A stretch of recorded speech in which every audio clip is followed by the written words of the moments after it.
You saw what happened in France with the beloved priest who was throat cut by ISIS. ISIS or land. Throat cut. That's true. Throat cut. This is what's happening now. There's never been anything like it. You saw Nice. And I said today, I'll be honest, it's a horrible thing to say, but they better get their act together also. But we're letting in thousands and thousands and thousands of people from supposedly Syria, waiting to see what's going to happen. And Hillary Clinton wants to let in 550% more exactly than Obama's letting in. But I have a friend, he used to like France, used to. And he was going to France. And I said, how's your trip going? He goes, where? France. I said, I'm not going to France. Because France is no longer France. Okay? It's no longer France. And other places are no longer other places. And I'll tell you what. You look at what's going on here. You have a World Trade Center. You have Orlando. Where they killed in that case because he didn't like gays. And they killed all of these people, young people, and killed them. And San Bernardino, where they came in and radicalized. She was probably radicalizing him, she radicalized him. And they went out, they shot 14 people that gave them a party for their child, when their child was born. Gave them a party, and then they went in and shot them. And many, many people wounded. And yet Paris, 130 people killed. And hundreds of people still in the hospital. They went in and shot them. And just boom, boom, boom. And if there was ever a case for the Second Amendment, you look at some of these things.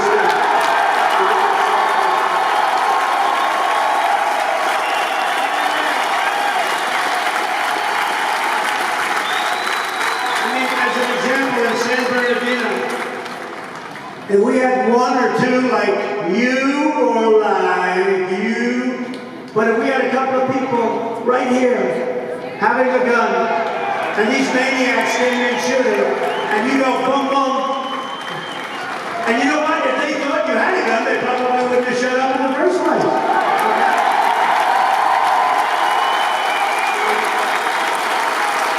So we're going to protect our Second Amendment. And the National Rifle Association, the NRA, gave me a very, very great and early endorsement. I think the earliest endorsement. And they're very good people. They're very good people. Lane and Chris, I've gotten to know. These are people that love our country. These are good people. These are people that love our country. But they see what's happening. And we have to protect our Second Amendment. Okay, we have to. Now, we also have to have borders. Because people are pouring across different forms, different people. But people are pouring across our borders. And whether it's Syria, and you don't know what's coming across our southern border. Because people don't even know. It's a very weak spot. And yet I have 16,500 Border Patrol agents. Unbelievable people. They endorsed me. And today they did something very negative toward Hillary Clinton. And I'll tell you, you know what I respect about them? They endorse me, that means they're going to have to work hard. They don't have to endorse me. It's easier for them to stand there and let everybody walk right in front of them. Stand back. They go, stand back. You're not allowed to touch. You're not allowed to do anything. Those days are over, folks. They're over.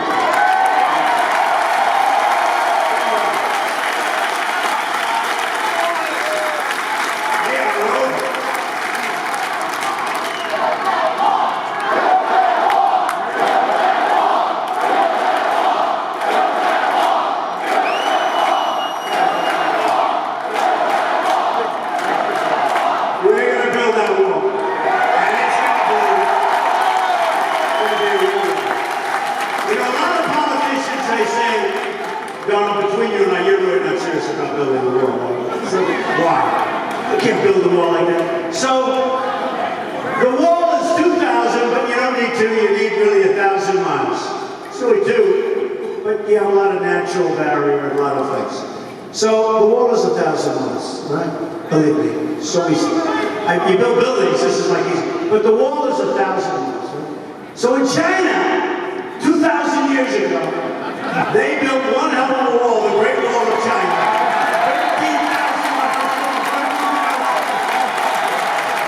13,000 miles long. Built 2,000 years ago. But I'm going to make it even better, okay?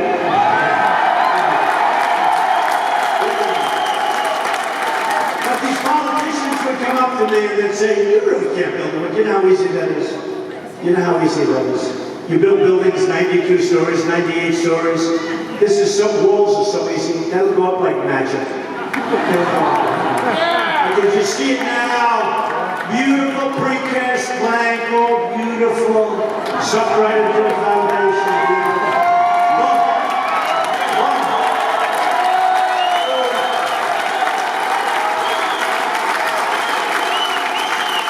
We're going to make that wall as beautiful as the wall can be, because someday maybe the limit after Trump. No. But it's going to be big, it's going to be powerful, we're going to make it as architecturally attractive as we can make it. But we need it. And I asked when the Border Patrol, 16,500, when they endorsed me, I said to them, I'd like to ask you a question before we break up. I want to ask you a question. How important is the wall? And I'll never forget their answer. They said, Mr. Trump, it's very important. It's maybe the most important tool. It's another tool to stop people from coming across, to stop drugs from coming across. Because I want to tell you, we have drugs that are just destroying our youth, pouring across the southern border. Many, many states. In New Hampshire, which I won, I've never forgotten New Hampshire because I see this beautiful place. The lakes and the trees and the beautiful little roadways. It's just a beautiful, I love New Hampshire. And I won, it was my first victory. And then I won, boom, we won wild. We just kept winning. It's good to win. Is it good to win? So I told you so. I went to the people of New Hampshire. And I said to them, let me ask you this, just out of curiosity, let me ask you, what's your biggest problem? They said, heroin. I said, heroin? Because it didn't fit with like the image of New Hampshire. I said, heroin. That's your biggest one? Heroin. Coming from the southern border, poisoning our youth and other people. And I said, if I win, I'm telling you folks, we're going to fix that problem. We're going to get it fixed.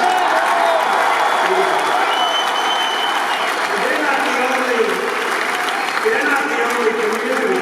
Who likes, have you heard, you know, when I do the thing called the snake, has anyone ever heard it? How many people have heard it? Just have you all heard it? So raise your hand if you've heard it, because I think it's good. Not that many. So for the people that have heard it, should I do it once tonight? I do it again. Big Al Wilson. So this was written years ago.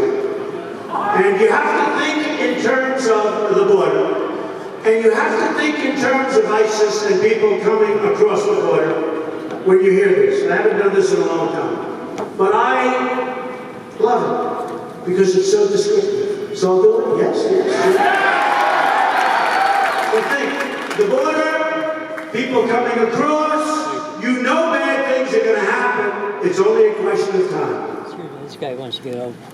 On her way to work one morning, down the path, along the lake, a tender-hearted woman saw a poor, very, very poor, half-frozen snake. His pretty colored skin had been all frosted with the dew. Oh well, she cried, I'll take you in, and I'll take care of you. Take me in, oh tender woman. Take me in for heaven's sake. Take me in, oh tender woman, sighed the broken snake. She wrapped him up all cozy in a curvature of silk, and then laid him by the fireside with some honey and some milk. Now she hurried home from work that night. As soon as she arrived, she found that pretty snake she'd taken in had been revived. Take me in, oh tender woman, take me in, for heaven's sake. Take me in, oh tender woman, sighed the broken snake. Now she clutched him to her bosom. You're so beautiful, she cried. But if I hadn't brought you in Now she stroked his pretty skin and then she kissed him and held him tight. But instead of saying thank you, that snake gave her a vicious bite. Take me in, O tender woman. Take me in, for heaven's sake. Take me in, O tender woman. Sighed that vicious snake. I saved you, cried the woman, and you bit me. Heavens, why? You know your bite is poisonous, and now I'm going to die. Oh, shut up, silly woman, said the reptile with a grin. You knew damn well I was a snake before you took me in.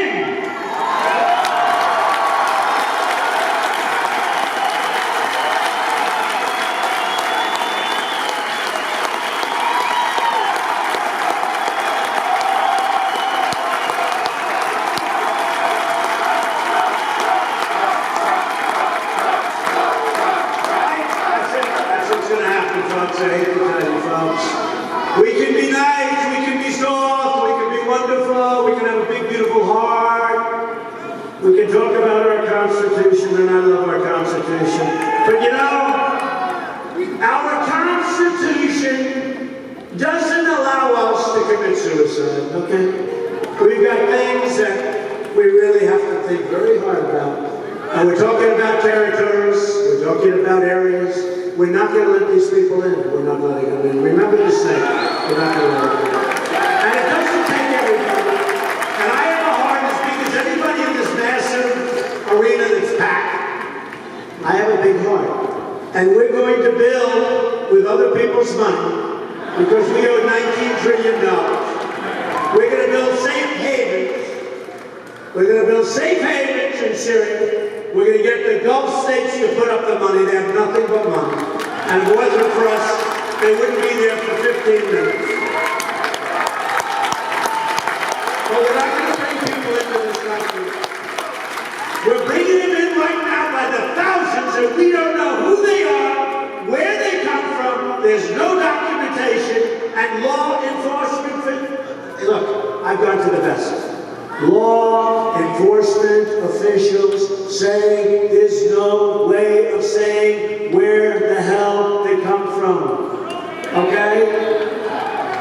So we're going to be smart, we're going to be vigilant, we're going to be tough as hell, and we're going to be respected by the rest of the world. Look what happened in France.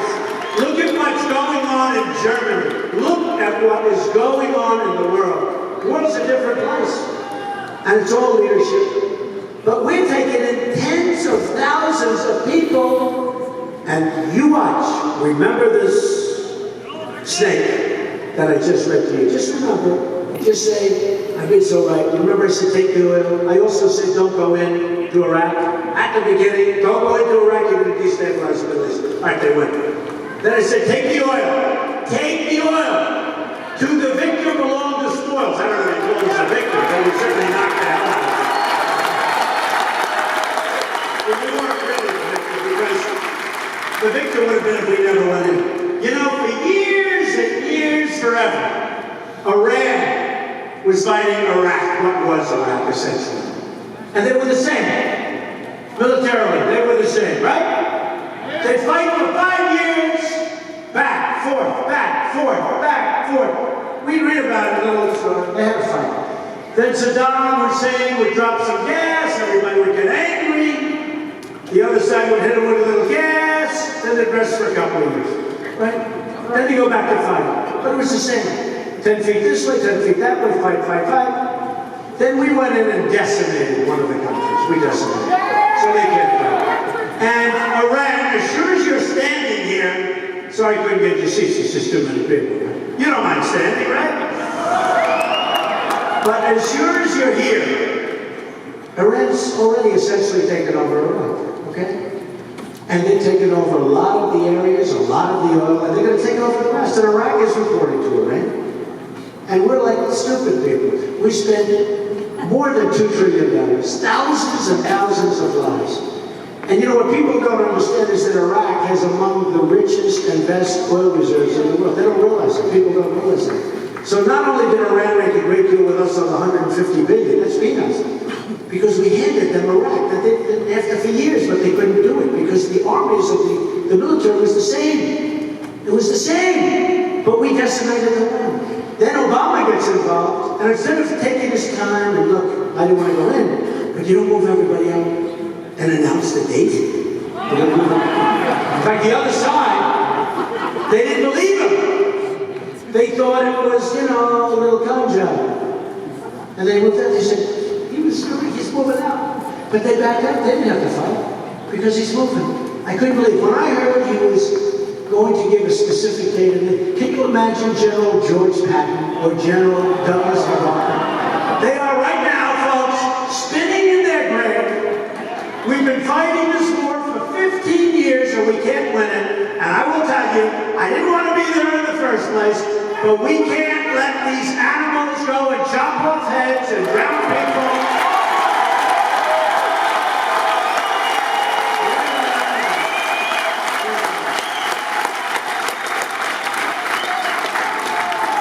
And Hillary Clinton got us into the mess. Her policies got us into the mess. Whether it's Libya, I mean, look at the deal she's made. Everything she's made. You can't think of anything. She started the horrible Iran. It was finished off by somebody almost as bad as her. Secretary Kerry, who goes on a bicycle ride, breaks his arm. She got in the middle of a negotiation, decides she wants to go into a bicycle race. 73 years old. I promise you, I give you my word, I will never enter a bicycle competition as long as I can.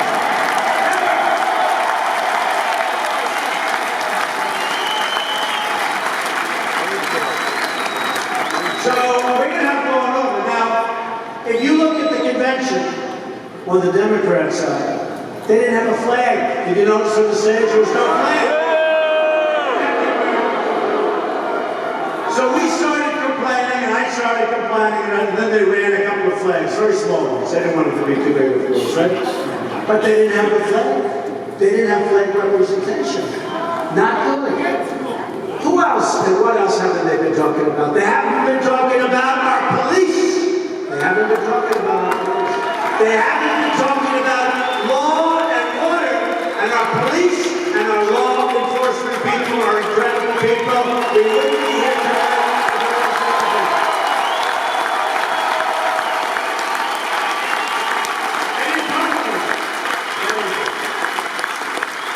They don't talk about it. And what else didn't they talk about? Now they'll start talking about it tonight. But what else? They didn't talk about ISIS. They don't talk about ISIS. You know why? Because they caused the problem. And this guy has no idea how to fix the problem. But I know how to fix the problem, and we're going to fix the problem. We're going to fix it fast, okay?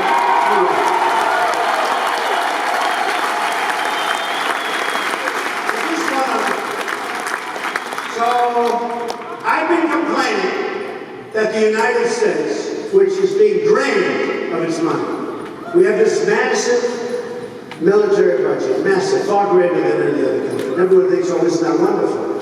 Except we're using it to protect other countries. And the other countries aren't reimbursing us for the billions and billions and billions of dollars that it costs, right? So that's going to change. So when I was asked a question about NATO, and again, I've been a businessman, I've been a really great businessman, right? But I've been a businessman. I've been a businessman. I think I've become an expert in it. So you have 28 countries. 5 are paying their way. The rest of them aren't. And some are paying practically nothing. So I said, wait a minute. We're protecting these people, they're not paying us. Why aren't they paying us? Now you don't hear that from the press. You don't hear it. You never hear that. They say, Donald Trump doesn't like NATO. First of all, I said, NATO's obsolete. And everybody smiled and they said, it's not obsolete. Then they realized I was right. I said it's obsolete because it really wasn't designed for terror. And the new threat is terror. So for 3 days and a half, then one of the experts on NATO said, you know, Trump is right. And then not so long ago, recently in the Wall Street Journal front page, NATO to develop a unit on terrorism. And I was only mentioned 1/3 of the sentence. Donald Trump was angry, they said. I was in a little tiny sentence. At least they mentioned my name. That's bad. I mean, Hillary Clinton now all of a sudden said, we must renegotiate our trade deals. Where was she for the last 30 years? We must renegotiate. She said it yesterday. But I also said about it, I said, look, I'm fine with that. I think it's wonderful. But you have to pay. We're protecting all of these countries. We're picking up 73% of the cost to defend them. We're spending, think of this is like a magic act. We're spending our money to defend them. Now, okay, let's say it's fine to defend them. It's good. You gotta pay. You gotta pay. So, the stories get written. Donald Trump doesn't like them. He wants to break up. Now, they don't mention you gotta pay. And then these idiots say, you know, it's ridiculous. Because Donald Trump doesn't realize we have a treaty. Yeah, we have a treaty. And we'll protect them. But they have a treaty too, they gotta pay. They forgot the second part.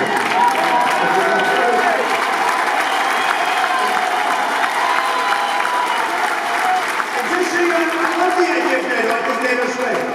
But these countries, many of them really can't pay. Some are rich. But why should they pay? They're delinquent. You know, in real estate, when I owned a job in Cincinnati, right, years ago with my father, somebody didn't pay the rent, you'd say they're delinquent. Well, these people are delinquent. They don't pay. You know why they don't pay? Nobody asks them for the money. I guarantee you. And you got some guy running the country, and they come in and they say, you know, we owe the United States like $400 million. And the boss says, well, listen, did they ask for the money? No. What was the last time we paid? Many, many years ago. Just put the money away and don't say anything. That's not going to happen. Do you know what impact that has on our numbers as a country? I mean, you're already, I told you, the highest tax nation just about in the world. And we're paying 73% of the cost of protecting other people. So then you have, and this is something, and you have to be honest, raise your hand. Because I didn't know too much about it either. But I'm a really fast learner, so interesting. Who would have thought that we are spending massive amounts of money to protect Japan? Japan sends us millions of cars. They pour in, I never saw anything like it. You know, NASCAR, Brian France of NASCAR, great guy, he endorsed it. King Richard Petty endorsed it. Many of the drivers are great drivers. They endorsed it. But these cars come pouring in from Japan, like you've never seen. We send them practically nothing. We send them beef. Beef! You want to see a trade imbalance? We're on the floor, they're on the ceiling. That's the imbalance. They don't want the beef because the farmers don't want the beef. Okay. So here's the story, folks. Japan. We protect Japan. So Obama sends out a general. And the general has a news conference, like a month or two ago. And the general, this guy, he said, Mr. Trump doesn't realize that Japan is paying 50% of the cost of us defending. 50%. So I get a call from him and say, Mr. Trump, Japan is paying 50% of the cost. I say, why aren't they paying 100%?